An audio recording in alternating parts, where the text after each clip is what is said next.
Abhishek, welcome to JC academy. और बड़े दिनों बाद अब दोबारा से मुलाकात हो रही है। बिल्कुल सर। तो रिजल्ट आ गया और अब सेटल डाउन हो गई खुशी अच्छे से। अभी भी है सर। क्या चल रहा है अभी आजकल? What are you doing these days? So sir, as you know, I am currently working as an assistant manager in SBI Funds Management, SBI Mutual Fund. So अभी तो बस चल रहा है। तो अभिषेक, पर्सपेक्टिव के लिए हमको थोड़ा अपने बारे में बताएं, अपने एजुकेशन बैकग्राउंड के बारे में बताएं, अपने फैमिली के बारे में, पढ़ाई के बैकग्राउंड के बारे में थोड़ा बताएं। So starting with my education background sir, मैं अपना जो PGDM है, जो MBA है, वो मैंने दिल्ली से कंप्लीट किया था। हाँ, Delhi school of business, Delhi से। और सर उसके बाद सर मुझे प्लेसमेंट लगी थी SBI म्यूचुअल फंड में as assistant manager in May 2025। So I basically belong from Bhilai Chhattisgarh, steel city of Chhattisgarh. वहीं मेरा 11th और 12th जो भी था, 10+2 वहीं से हुआ है। और मैंने इंजीनियरिंग भी Bhilai institute of technology Bhilai से की है, वहीं दुर्ग से सर। बस एज ए इंजीनियर था सर ग्रेजुएशन। उसके बाद लगा कि कुछ करना चाहिए, अच्छी प्लेसमेंट नहीं मिल रही थी उस टाइम, तो मैंने MBA का सोचा था। तो MBA के बाद फिर ये एग्जाम दिया जॉब करते करते, तो फिर IBPS एसओ मार्केटिंग ऑफिसर में फाइनली सेटल डाउन हुआ। Very good. फैमिली में कौन कौन है? सर फैमिली में मॉम डैड एंड मेरी वाइफ है। अभी मेरी शादी अभी हुई थी नवंबर 2025 में। कंग्रेचुलेशंस। Thank you. तो शादी भी चल रही थी और अपना तैयारी भी चल रहा था। बिल्कुल सर, चल ही रहा आपने था अपना दोनों आपने अपना एमबीए किस साइमल्टेनियसली। ईयर में कंप्लीट करा अभिषेक? 2025। 2025 इटसेल्फ। और उसके बाद ये आपका जो आप एसबीआई म्यूचुअल फंड्स में है, तो आपका ये कैंपस रिक्रूटमेंट था या आपने ढूंढा था जॉब ये? सर ये एक्चुअली पूल कैंपस था, ओपन कैंपस था। ओके। तो आपको इस एग्जाम के बारे में कैसे पता लगा कि आईबीपीएस भी एग्जाम होता है, कंडक्ट कराता है और एसओ के लिए भी कराता है? सर ये मेरे कलीग से पता लगा था एक्चुअली ऑफिस में कि मतलब मुझे ऐसा था कि जब मैं ज्वाइन किया था तब आई वॉज 26 years ओल्ड। मुझे ऐसा बोला गया था कि आपको गवर्नमेंट जॉब में थोड़ा देखना चाहिए अपना। तो फिर मैंने देखा कि कौन से जॉब्स है जो मेरे फील्ड के लिए रेलेवेंट है। तो उसके लिए ये IBPS एसओ सही था, स्केल 1, क्योंकि इसमें कोई एक्सपीरियंस रिक्वायरमेंट नहीं। तो उसी के थ्रू सर मैंने बस प्रिपरेशन चालू कर ली, हो गया। ओके। तो प्रिपरेशन में तीनों स्टेजेस, प्री, मेंस और इंटरव्यू, तो एक एक करके बात करेंगे। तो पहले प्रीलिम्स का बताएं, कैसे आपने तैयारी करा, क्या आपने रिसोर्सेज यूज करे और एग्जाम कैसा रहा? हाँ सर, तो मैंने प्रीलिम्स के लिए सर जनरली आपकी वीडियोस कुछ कुछ देखे थे, और स्पेशली मेरे को पहले से ही सर प्रिपरेशन थे, क्योंकि मैंने कैट एंड मैथ्स ये सब दिया हुआ था। तो मेरा English, reasoning, maths already basic तो क्लियर था ही। तो बस मॉक टेस्ट देने थे डिफरेंट डिफरेंट। आपकी स्ट्रेटेजी वीडियो देखी थी सर कि बस प्रीलिम्स को आपको क्वालिफाई करनी है, मैक्सिमम 50-60 अटेम्प्ट्स कीजिए, क्योंकि ज्यादा 40-50 के ऊपर मार्क्स जा ही नहीं सकता है इसका। तो 50-60 attempts with good accuracy is well and good. Clear this examination. और मॉक्स से हुआ था सर प्रीलिम्स, और कुछ नहीं। ओके। तो majorly you relied on mocks for the prelims का exam, and once the prelims was done, उसके बाद when did you start preparing for the mains examination? You waited for the prelims का result और you started just after the prelims? Sir ये ऐसा था कि मैं साइमल्टेनियसली लेके चल रहा था ऐसे मेंस को, क्योंकि there is no mains and no prelims. I only realise that after you clearing the examination it's included 3 phases। तो आपको पहले दिन से आपको मेंस का भी देख के चलना है, आपको इंटरव्यू में जो करंट अफेयर के क्वेश्चंस वगैरह है and आपको उसके लिए भी प्रिपरेशन रहनी चाहिए। तो मैं करंट अफेयर्स भी थोड़ा थोड़ा देखता रह रहा था उसके साथ ही। और प्रीलिम्स जब था तो मैं मोस्टली, जो 15 दिन बचे थे प्रीलिम्स के लिए, तो मैं मॉक्स देता था। प्रीलिम्स के बाद मैंने मतलब एक हफ्ता रेस्ट लिया था, क्योंकि मुझे पता था कि मेंस अब 2 महीने बाद है। तो मैंने रिसोर्सेस अपने देखे थे। तो उसी टाइम पे सर आपका चैनल जो JC एकेडमी है यूट्यूब में सर बहुत फेमस था कि मैं ये मतलब जो इंटरव्यूज वगैरह मैं वो सब देख के ही, आप क्योंकि जो सक्सेस स्टोरीज थी मैंने बहुत जगह देखा। तो अब उसके अगली बाद बार से सर तुम्हारी आपको सक्सेस स्टोरी फॉलो देख के किया। और सारे बच्चे इंस्पायर होंगे। बिल्कुल सर। तो फिर मैंने आपका ना सर कोर्स लिया था, वो चैलेंजर मॉक्स वाला और सारे मॉक्स वाले। उसमें सर वीडियो लेक्चर्स भी थे 1-1 घंटे के सारे टॉपिक्स के। तो वो यूट्यूब से तो जितना हुआ हो गया था। बाकी सर आपके जो ये कोर्सेज हैं मैंने पूरे खत्म किए थे, और फिर आपके जो भी मॉक्स थे, स्पेशली जो वार्म अप टेस्ट वगैरह थे, वो सब खत्म किए। फिर चैलेंजर मॉक्स खत्म, तो कोई फिर सिस्टमैटिक करंट। आपने प्रोसेस फॉलो करा कि दिन में इतना पढ़ूंगा, या कोई आपने टाइम टेबल या शेड्यूल फॉलो करा था, या बस एक एक करके वीडियोस और एक एक करके मॉक्स लगाते चले गए? सर फर्स्ट ऑफ ऑल तो मैंने जैसे जितने भी टॉपिक्स थे जो इसका सिलेबस होता है उसके अकॉर्डिंग एक रफ आइडिया में मैंने पता लगा लिया था कि कितना कितना कितना है। ठीक है, और आपके वीडियोस सर यूट्यूब वाले सेल्फ सफिशिएंट है देखने के लिए। उसके बाद मुझे नहीं लगता कि और कुछ टॉपिक्स आएंगे बाहर से। एंड मैंने एक बार पूरे खत्म किए सारे, उसके बाद सर मैंने मॉक्स देने चालू किए। मॉक्स इज द ओनली की फॉर माई सक्सेस, और कुछ नहीं सर। और मैंने सबसे ज्यादा एक चीज पे ध्यान दिया था सर, आपके जो मैं वीडियोस देखता था उसको नोट्स भी करता था मैं। जैसे ओके। आपका कुछ मैट्रिक्स का वीडियो देख लिया तो उसको मैं पूरा नोट कर लिया कि कैसे कैसे क्वेश्चंस फॉर्म हो सकते हैं। स्पेशली सर आपके जो जो भी मॉक्स वगैरह में मेरे जो बनते नहीं थे मैं उसको नोट्स करते जाता था। जैसे वार्म अप टेस्ट जब देता था, जो जो नहीं आते थे, जो टॉपिक्स गलत होते थे उसको नोट करता था। तो मेरे पास एक मतलब सॉर्ट ऑफ जो बोलते हैं नोट्स प्रिपेयर हो गए थे 200 पेजेस के। तो मैंने उसी को रिवाइज किया था लास्ट के 2 दिनों में। एंड सर आपने मैं आपके आपने खुद के प्लेटफॉर्म, भी नोट्स बनाए बेसिकली? मैंने खुद के नोट्स बनाए थे आपके वीडियोस वगैरह देख। ये अच्छा किया, क्योंकि और लास्ट सर मिनट रिवीजन में फिर वीडियोस देखना मुश्किल होता है। खुद के नोट्स होते हैं तो कॉन्फिडेंस भी रहता है कि मेरा ये रिवाइज हो गया। ये तो वीडियोस के चक्कर में आप पे वीडियोस लास्ट मोमेंट में वीडियोस देखने में थोड़ा सा हो सकता है पैनिक हो जाता है आपको कई बारी। बिल्कुल सर। और सर दूसरी बात है कि वीडियो तो एक बार इंसान देख लेता है, उसके बाद सर उसको रिपीटेडली एनालाइज करना मॉक्स को देने के बाद, फिर उसको फिर से नोट्स को पढ़ने में ही एक्चुअली बेनिफिट होता है। तो मैं एज अ वर्किंग था तो मैं तो टारगेट लेके चला था कि पिछले बार के जो टॉपर्स का मार्क्स है वो 76.67 था। तो मैं वही बेस टारगेट लेके ये चला था कि मेरे को 45 प्लस तो लाना ही लाना है। तो मैं मॉक्स में भी ट्राई करता था। इनफैक्ट मेरे चैलेंजर मॉक्स में भी आए हैं सर एवर 40 क्या लास्ट बात है, लास्ट के चैलेंजर 3 4 मार्क्स में मॉक्स बहुत ही में। कम बच्चों के 30-35 के ऊपर हाँ, आते हैं। मेरे 40 के ऊपर ही थे सर। स्टार्टिंग के 2 3 मॉक थे जिसमें 30 समथिंग कुछ था। बाकी सर सारे मॉक्स में आपके पूरे चैलेंजर मॉक्स में मेरे 40 प्लस ही थे।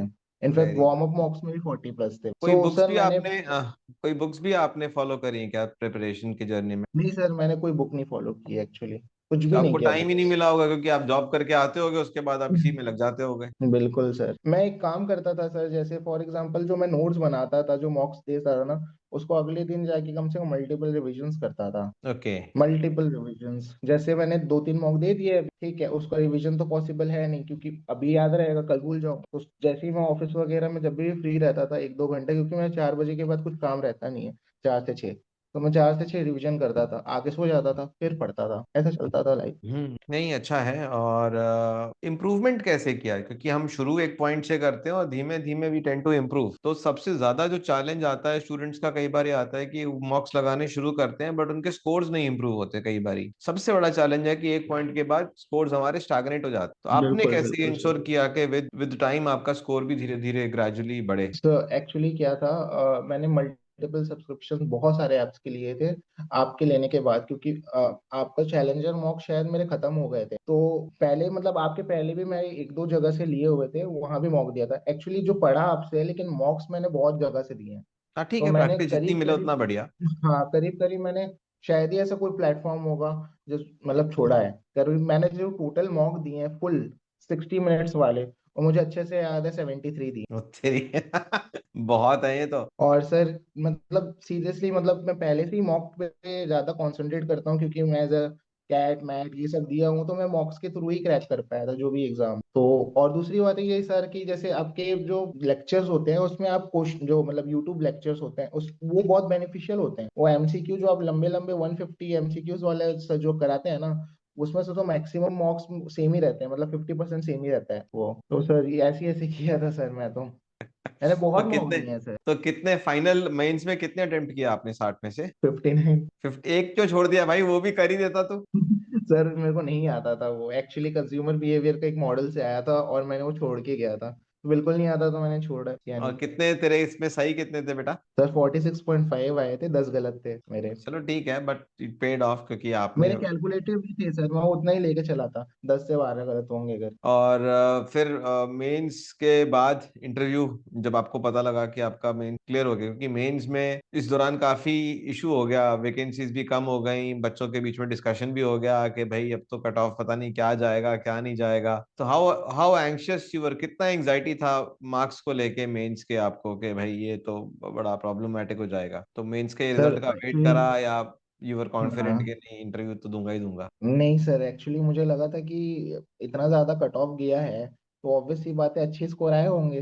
या तो बहुत बुरे आते तो कट ऑफ ही क्लियर नहीं होता। 38.75 था सर, तो बहुत ज्यादा था। तो मुझे लगा कि हाँ यार 42-43 तो होंगे ही होंगे, इतने तो होंगे ही। अगर 12-13 भी गलत होते इतने होंगे तो ठीक है, अब जो हो गया, इंटरव्यू दे देते हैं। तो इसी बीच मतलब तब मैं अपनी वाइफ के साथ था, नवंबर में शादी हुई थी और दिसंबर में ये इंटरव्यू वगैरह था। तो उसने मेरे को बहुत मोटिवेट किया इनफैक्ट। तो मैं उससे डिस्कस करता था कि कैसे करना है, क्या करना है। तो वो बोलती थी अरे यार देखो लीस्ट मार्क्स भी मिलेंगे तो इंटरव्यू में 20 लाने की कोशिश करना। तो ये चीज सर, वो जो कांस्टेंट मोटिवेशन था ना इंटरव्यू टाइम पे, क्योंकि जब कट ऑफ इतना ज्यादा जाएगा तो इंसान का ये रहता है कि इतनी कम सीट्स है, और मैं जैसे जनरल कैटेगरी से हूँ तो वो ओपन कैटेगरी होती है मेरिट वाइज, तो उसमें तो और डर रहता है कि ओनली 41 सीट्स हैं, कैसे होगा। तो सर वो एक था, बट शी कॉन्स्टेंटली मोटिवेट करते रही मेरे को। सो जब मेरा इंटरव्यू भी था तो एक्चुअली मेरे पापा भी आए थे, मेरे जो डॉक्यूमेंट्स वगैरह सब मेरे घर में रखे हुए थे भिलाई में।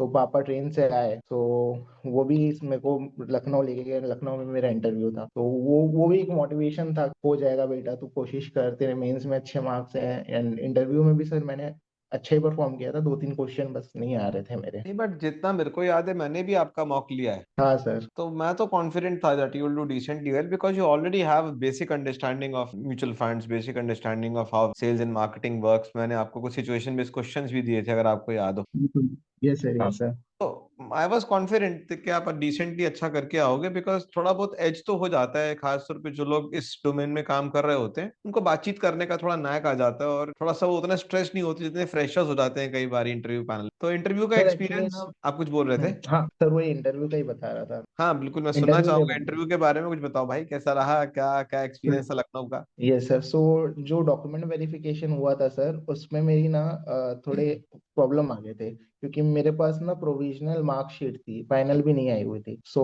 उस टाइम पे, और मेरा लास्ट ही था, तो लास्ट था इंटरव्यू का, सब बच्चे चले गए थे, 2-3 लोग ही बचे थे। तो उस टाइम पे थोड़ा हैवॉक सिचुएशन हो गया था।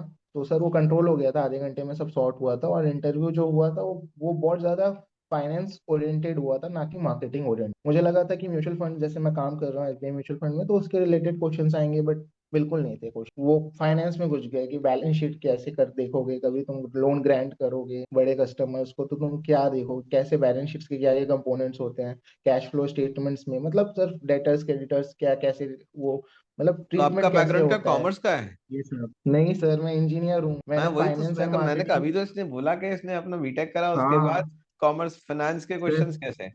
सर एक्चुअली मेरे से पूछा गया आपका मतलब पीजीडीएम है तो डुअल स्पेशलाइजेशन है, ऐसे पूछे। बोला हाँ, तो हाँ। दूसरा क्या है? अच्छा। बोला फाइनेंस।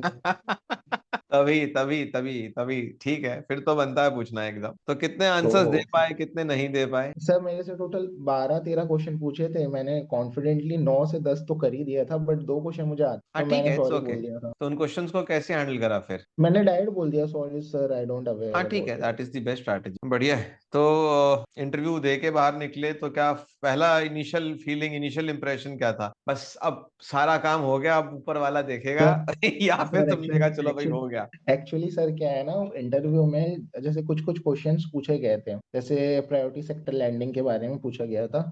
तो वो बोल रहे थे कि तुम एग्जैक्ट नंबर बताओ, तो मैंने बोला 6 होते हैं, तो बोलते रॉन्ग। तो बोलते नाम बताओ, तो मेरे को 4 लोग, 4 तो याद था अच्छे से, एग्रीकल्चर होता है, एजुकेशन होता है, एमएसएमई एग्रीकल्चर होता अलाइड है। होता है, ट्रांसपोर्ट होता है, सब हाँ ठीक हाँ। है। और बाकी दो अदर्स में जैसे सेल्फ हेल्प ग्रुप्स होते हैं, रिन्यूएबल्स वगैरह होते हैं। तो मेरे को ये सब बेसिक बेसिक पता है। तो बोलते हैं नहीं तुम एग्जैक्ट नंबर बताओ। तो उन लोग क्या है मतलब आपको थोड़ा ज्यादा जज कर कि बताओ स्ट्रेस में क्या है डालने की क्या नहीं कोशिश है। भी करते हैं कई बार। हाँ एंड सर ऐसा ऐसा कुछ क्वेश्चन डीप डीप में हुआ था, जैसे जो कैश का ट्रीटमेंट होता है वो किस साइड होता है, तो मैंने बोला एसेट साइड होता है। तो बोलते रॉन्ग, कैश एंड कैश तुम एसेट साइड बोल रहे हो, रॉन्ग, वो एक्चुअल एसेट साइड ही होता है, वो रॉन्ग बोल रहे हैं। मतलब you should be confident in your answers वैसा, क्योंकि वो बहुत डरा देते हैं, बहुत हाँ, ज्यादा वो डराते हैं बेसिकली सर स्ट्रेस वो। टेस्टिंग भी करते हैं जस्ट टू चेक आप कितना कॉन्फिडेंट है क्वेश्चंस को लेके। That is normal exercise that they conduct. तो 20 में से कितने मिले फिर आपको इंटरव्यू में? सर 14-15 सब मिले थे, 14 पॉइंट। फाइनल स्कोर क्या बना आपका eventually, Abhishek? 76 sir, 76 exact very good, very out of good. 100। तो अब आगे क्या एक्शन प्लान्स हैं? रिजल्ट इज आउट, और रिजल्ट वाला दिन याद है जब रिजल्ट आया था? अरे सर उस दिन तो नींद नहीं आने वाली थी, 14 तारीख को, जनवरी को नींद ही नहीं आ रही है। कुछ ऐसा कंफर्मेशन आया नहीं था कि कल आने वाला है, लेकिन सब इतना पैनिक कर दिए थे क्योंकि कि अभी कल ही तक तो आएगा, एक कल एक ही आएगा। अप्रैल चलता था, पहली बार इन्होंने पूरी साइकिल ही उठा के चेंज कर दी। हाँ सर, उसमें नोटिफिकेशन में भी था कि जनवरी फरवरी, तो हम एक्सपेक्ट कर रहे थे लास्ट वीक ऑफ जनवरी या फर्स्ट वीक ऑफ फरवरी में आएगा। तो ये 15 वाला वो रैंडम था एक तरह से कि स्कोर कार्ड का क्लोजर था एंड फिर फाइनल रिजल्ट डिक्लेरेशन था। तो एक दिन पहले ही सीओ और एसओ की रिजल्ट की वो आ गई थी टेंटेटिव डेट की इसी दिन आएगा 15 तारीख को। तो फिर रात को नींद नहीं आ रहा था कि कल रिजल्ट आएगा, कितना मेहनत किए हैं, अब कहीं सरप्राइज ना कर दे कट ऑफ इतना ऊपर बस ना चला जाए। क्योंकि सर मतलब मेंस का cut off is unbelievable high, I unbelievable was मतलब। एक्सपेक्टिंग, क्योंकि पिछले कई वर्षों में ऐसा नहीं हुआ कि the number of vacancies have gone drastically down. ये तो हम्म। 1/3 से भी कम रह गए ना, 350 आपने बोले और 110 रह गए, और कभी ऐसा हुआ हम्म। नहीं। और इन्होंने कब करा? जब प्रीलिम्स हो गया उसके बाद। हाँ तो बहुत सारे एप्लीकेंट्स थे मेंस तो के। उस चक्कर में तो ये होना ही था, क्योंकि अब कैसे आप करोगे? प्रीलिम्स में तो आपने सबको बुला लिया, और अब आपको जो है मेंस में एकदम से फिल्टर आउट करना है, तो ठीक है। बट आई वाज एक्सपेक्टिंग, देखो मुझे ऐसा लगता है कि वैकेंसीज अपनी जगह फ्लक्चुएट होंगी ही होंगी, क्योंकि नोटिफिकेशन में भी लिखते हैं आईबीपीएस के टेंटेटिव हैं और ये बाद में चेंज हो सकती हैं। बट मुझे लगता है कि स्टूडेंट्स को या एस्पिरेंट्स को नंबर ऑफ वैकेंसीज पे ज्यादा जोर नहीं देना चाहिए। पिछली बार ऐसा हुआ अभिषेक, के बहुत सारे बच्चे शुरुआत से ही मन लगा के नहीं पढ़े, क्योंकि वैकेंसीज कम थी और एकदम से वो 1000 के पार चली गई। हम्म। तो उसमें फिर बच्चों का नुकसान भी होता है। तो मुझे लगता है कि अगर आप कम वैकेंसीज हो चाहे ज्यादा वैकेंसीज हो, आप अपना बेस्ट दो, आप अपनी पूरी मेहनत करो, आप अपनी स्ट्रैटेजी रिलीजली फॉलो करो, उसके बाद जो होना होगा और आपके फेवर में ही होगा। ऐसा नहीं है कि बहुत खराब हो जाएगा या बेकार हो जाएगा, आपके फेवर में ही होगा। थोड़ा मेहनत तो करनी सर पड़ेगी। एक्चुअली क्या था ना सर, जब पिछली बार जो आया था मार्क्स, तो मैं ना टॉपर को लेके चल रहा था, क्योंकि मार्केटिंग मेरा सब्जेक्ट था, domain in MBA, so it's not good, मतलब गुड होल्ड था मेरा इस पे। तो उसके बेसिस पे ही मेरा जॉब लगा था इसमें, marketing and finance SBI mutual fund में। सो ऐसा था कि सर मैं देखा था कोर्स इसका मेंस का, तो मुझे इजी लगा था कि हाँ इजी क्वेश्चन हो जाएंगे। तो सर मैं टॉपर को लेके गया था। 76.67 टॉपर के पिछले साल के मार्क्स थे। तो मैं यही था कि मेरे को 45 एनी हाउ लाना ही है, भले आपको 60 में 60 अटेम्प्ट करना पड़े, क्योंकि गलती होती ही है सर, आप कितना भी करेंगे होता ही है सर वो। इसलिए मैं हमेशा 55 प्लस ही अटेम्प्ट करता था कि मैक्सिमम कितने मार्क्स फैच होंगे आन दो भले कितनी भी गलतियां हो। सर मेरे मतलब स्टार्टिंग मार्क्स में कम आए थे, 25 30 ऐसे आए थे, क्योंकि मैंने सेशनल मार्क्स इतने दे दिए थे, क्योंकि सर वो और आपके 150 क्वेश्चन की सीरीज ही कम से कम 5 6 वीडियोज है, 150 क्वेश्चंस की सीरीज का। तो वो जो एक एक डेढ़ डेढ़ घंटे की लंबी लंबी है, जो लेटेस्ट वाली है, तो सर उससे बहुत सारी चीजें ब्रशअप हो गई। तो और एक एक घंटे के सर आपके लेक्चर्स थे, तो इतनी सारी चीजें मल्टीपल बार आ रही थी, तो वो सब क्वेश्चन सेम सेम सेम ही लगता है एक पॉइंट में जाके। दिक्कत तब होता है जब स्टेटमेंट वाले क्वेश्चन आते हैं, हाँ। उस पे इंसान थोड़ा कंफ्यूज होता है, उसी में गलत होता है। आपके जो चैलेंजर मॉक्स थे उसमें कोई डायरेक्ट क्वेश्चंस नहीं थे, सब स्टेटमेंट वाले क्वेश्चन। तो बढ़िया था सर आपका तो चैलेंजर मॉक, मैं देखा था जो एक दो अटेम्प्ट किया था उसमें 22 25 नंबर आए थे स्टार्ट अब चैलेंजर क्योंकि मॉक में, एक एग्जामिनेशन दो का कुछ नंबर। पता नहीं ना किस तरीके का स्टैंडर्ड सेट कर दें, तो हमने ग्रेडेड डिफिकल्टी रखी है। वार्म अप है, फिर चैप्टर वाइज भी हैं, टॉपिक वाइज भी हैं, चैलेंजर भी हैं। अब जो हम नए वाले बनवा रहे हैं वो वार्म अप और चैलेंजर के थोड़ा बीच में बना रहे हैं। जैसे जैसे हमको भी इनपुट्स मिलते जाते हैं प्रीवियस क्वेश्चंस को लेके, उसके अराउंड हम भी फिर डेवलप करते हैं। कोशिश तो पूरी रहती है, और जब आप जैसे बच्चों का सिलेक्शन होता है तो हमको एक तरीके से रीअफर्मेशन मिल जाता है कि हम सही डायरेक्शन में तो जा रहे हैं। नहीं सर, एक्चुअली ना आप मानोगे नहीं, जब ना मतलब मैं कोई भी मतलब आपके प्लेटफॉर्म का मैं जब चैलेंजर मॉक कंप्लीट किया और वार्म अप मॉक, तो जब मैं एनालिसिस किया, टोटल 8 मॉक चैलेंजर के थे और करीब करीब 10 मॉक आपके वार्म अप के थे, तो ये 18 मॉक का मैं एनालिसिस किया था। तो सीरियसली मैं बता रहा हूँ, ऐसा कोई प्लेटफॉर्म नहीं होगा जिसमें मेरे 40 के कम आया हूँ। मैंने बहुत सारे मतलब आपके प्लेटफॉर्म के सारे देने के बाद मैंने दूसरे प्लेटफॉर्म के दिए थे, तो ऐसा कोई प्लेटफॉर्म नहीं होगा जिसमें मैं 40 के कम है। बिकॉज आपके जो चैलेंजर मॉक्स का लेवल था ना, उसमें बहुत सारी चीजें मेरे को सीखने मिली, नई चीजें। तो जो जो मेरे टॉपिक्स वीक थे सर, वो मल्टीपल टाइम्स रिवीजन हुए, और मतलब मेरे को जो नहीं आता था समझ, वो आपकी वीडियोस देख लेता था सिंपल, तो उससे ही सर सब कुछ क्लियर था। और एग्जाम जब मैं दे रहा था तो ऐसा लग रहा था कि मैं मॉक ही दे रहा हूँ और कुछ, हाँ, वो मॉक एग्जाम वाला ही हल्का सा मोड में एक था। लेवल नीचे ही रहता है जनरली, तो इजी फील होगा बहुत आपको कि इजी था चलो सर वो। आराम से नेविगेट हो गया। हाँ सर, वो तो आपके वार्म अप जो स्टार्टिंग के 2-3 टेस्ट थे वैसे लेवल, मतलब और क्वेश्चंस भी सेम ही सेम थे सर। आपको ऐसा लग रहा था कि जो आप क्वेश्चन बनाया है आपसे पूछ के बनाया है क्या नहीं, क्वेश्चन। ऐसा कुछ नहीं है। एकदम डिक्टो डिक्टो ऐसा कुछ नहीं क्वेश्चंस है, आए थे मुझसे कोई नहीं आपके पूछता एग्जाम भाई, पे। ना मैं किसी को बताता हूँ। मैं बस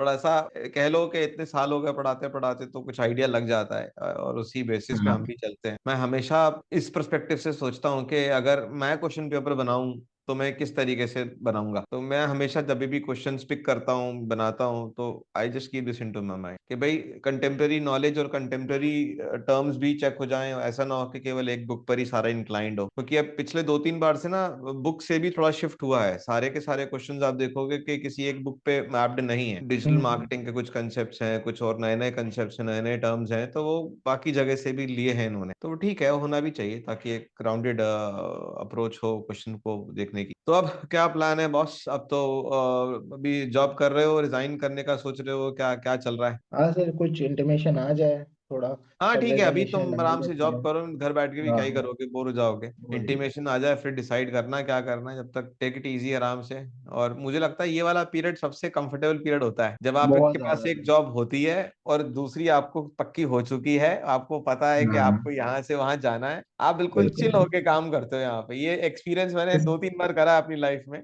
तो ये बड़ा हैप्पी सा एक्सपीरियंस होता है ये। बिल्कुल सर, एक और कूलिंग अगर पीरियड बॉस को टाइप का पता लग जैसे। जाए कि तुम्हारा जॉब लग चुका है कहीं और, तो वो भी तुम्हें हाँ परेशान नहीं करेगा। वो तो तू जाएगा तो है ही यार, तेरे को मैं क्या ही तेरे को गुस्सा करूं, चल ठीक है। वो तो है सर एक्चुअली, और स्पेशली पब्लिक सेक्टर में लगना तो और मतलब प्राउड की बात है, क्योंकि मैं ऑलरेडी एसबीजी ग्रुप में काम कर रहा हूँ, स्टेट बैंक ग्रुप में, तो वो ओके। गवर्नमेंट का ही है। हाँ एज स्टेट बैंक, तो सर मेरे जो रिलेशंस है वहाँ के जो भी clerical staffs and branch managers हैं बहुत अच्छे हैं। तो जब मैं उनको बोला कि मेरा आईबीपीएस स्पेशलिस्ट ऑफिसर्स में सिलेक्शन हो गया है, तो वो तो बोले भाई तूने पढ़ा कब। उन्होंने बोला सीरियसली तुमने पढ़ा कब भाई, तुम अभी आए बता हो देना एंड कि फिर यहाँ से अभी पढ़ा था और ये डिस्काउंट मिल ज्वाइन। जाएगा तुमको, और तेरे को मैं sure coupon code sure they sir, दूंगा, सबको दे श्योर देना। श्योर सर, श्योर श्योर बिल्कुल सर। मैंने आपका इंटरव्यू वाला भी बैच लिया था पता है, आपके सारे बैचेस मतलब सीरियसली एकदम फ्रूटफुल हुए सर, दम ज्यादा मतलब, बोलते हैं ना एकदम सफल हो गया। चल बहुत बढ़िया एक है। बार की मेहनत और मतलब पूरा सफल हो गया। मतलब अब लग रहा है कि हाँ कट ऑफ को देख के हाँ थोड़ा मेहनत किए हैं अब। क्योंकि नहीं, कट ऑफ तुमने इतनी पढ़ाई भी हाई अच्छी गई की है होगी, वैकेंसी क्योंकि कम आपका भी जब है। एजुकेशन बैकग्राउंड थोड़ा अच्छा होता है तो आप फिर आसानी से चीजों को ग्रैब भी करते हो। तो वो तो है। आने वाले जनरेशन के लिए, आने वाले एस्पिरेंट्स के लिए क्या टिप्स देना चाहोगे Abhishek? Sir focus on your toppers marks. अभी 87 गया है, साई लोकेश का फ्रेंड है मेरा सर, बस उसको टारगेट करो साई लोकेश का और भी किसी को इंटरव्यू नहीं। करना है। साई लोकेश से 3-4 बार बात हो चुका है मेरा। अच्छा। लास्ट टाइम बात हुआ, बोला कैसे रिजल्ट आ रहा है, मैं सोलो ट्रिप पे जा रहा हूँ 2-3 जगह घूमने, फिर आके आपसे मिलूंगा। हाँ मैंने कहा, ठीक है, हो आराम। साई का बैकग्राउंड बहुत स्ट्रांग है ना। साई का I MBA M from Indore. IIM Indore. Yes yes. तो उसका बैकग्राउंड बहुत स्ट्रांग। ठीक है, अब फायदा तो मिलता ही इन सब चीजों वो तो का। है सर। ठीक है।